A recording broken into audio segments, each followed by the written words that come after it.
you ever use your imagination as a kid? Use sticks as weapons, play Red Rover, pretend the floor is lava, cops and robbers? Or how about cowboys and Indians? Do you think kids are losing their imagination as video games come around and newer ones are about? How many younger kids do you think play video games now compared to back in the 1990s? New generation of kids are playing more video games and forgetting about the older generation of games, outside games to be more exact. Some of the newer systems that are out are PC games, Xbox 360 and Xbox One games, PlayStation 3 games, PlayStation 4 games, Wii U, Nintendo games. The major games are Halo games, Call of Duty, Madden, FIFA, Destiny, Elder Scrolls Online. Most of these games have violence in them. Younger kids nowadays will rush home to play video games instead of going home and doing homework and going outside. Video games have a negative effect on relationships. It has been proven by video game addiction that more video games you play, the more violence occurs, and you are 2 to 3 times more likely to smoke pot than those who do not or occasionally play video games. Those who smoke pot, it leads to friendships getting ruined, family members fighting, and grades can tend to drop. Have you ever noticed that your relationship with family, friends, and your spouse gets worse because of video games? Do you ever realize that they spend more time playing video games than with you? Well, this is not an uncommon thing that happens nowadays. For adults, teenagers, and kids, the relationships with their family, friends, and spouses are getting worse. Thanks to all these new video games and consoles.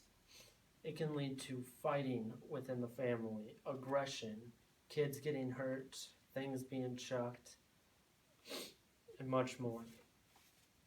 Aggression can be caused by anger, rage, hostility, and violence. The question is, how many of these are in video games? These can all be found in video games.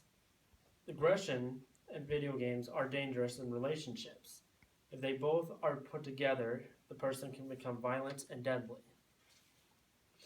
According to Positive Med, video games lead to aggression and violence and can be hostile with feelings, and anxiety can rise. There are more negative effects, but it is in a new way. People that play video games can imitate the characters of who they feel connected with. And they can buy their outfits and weapons, and this can lead to fighting within the family because the family thinks it's a waste of money and time, but the person disagrees. And it can because you're telling them that it's wrong, but they do not see it that way. PAMF also states students will talk to teachers less and have less conversations with adults and owners and people that are around them, thanks to all these video games, because they keep them in their own world for most of the time. If you don't believe this, you should consider changing your mind.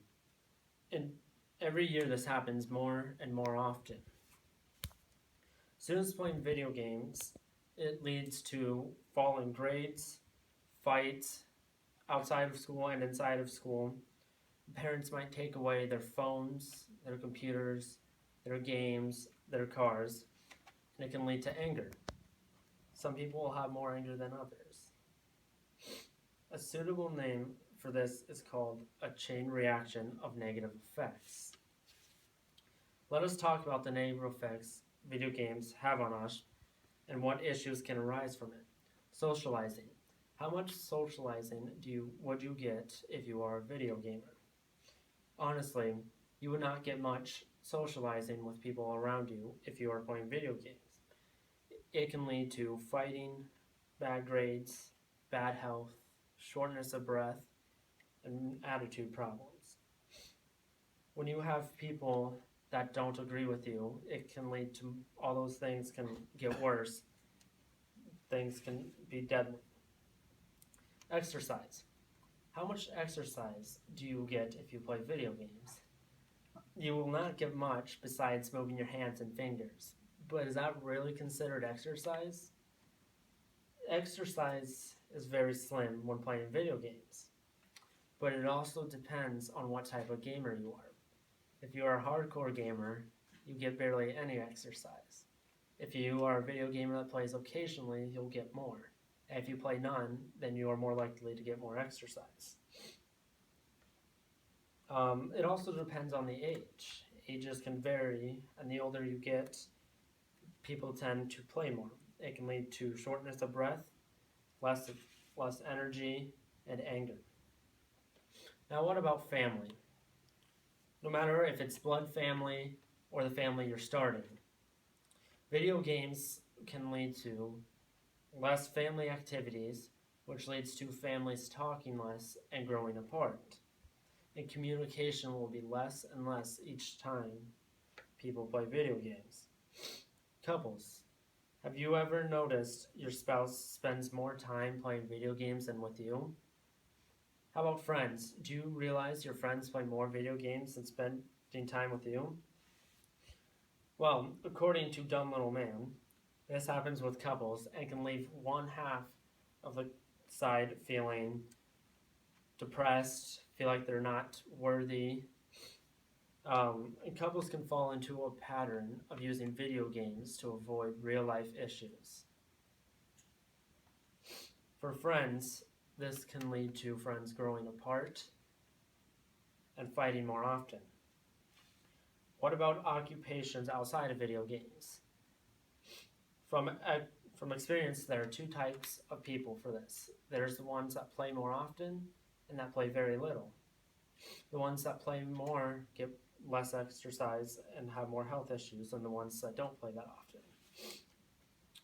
Next time you think about playing video games, take a minute to think about what will happen and all the negative effects that will occur. And is it really worth losing a good friendship over video games? The first graph I have is about hostility level. And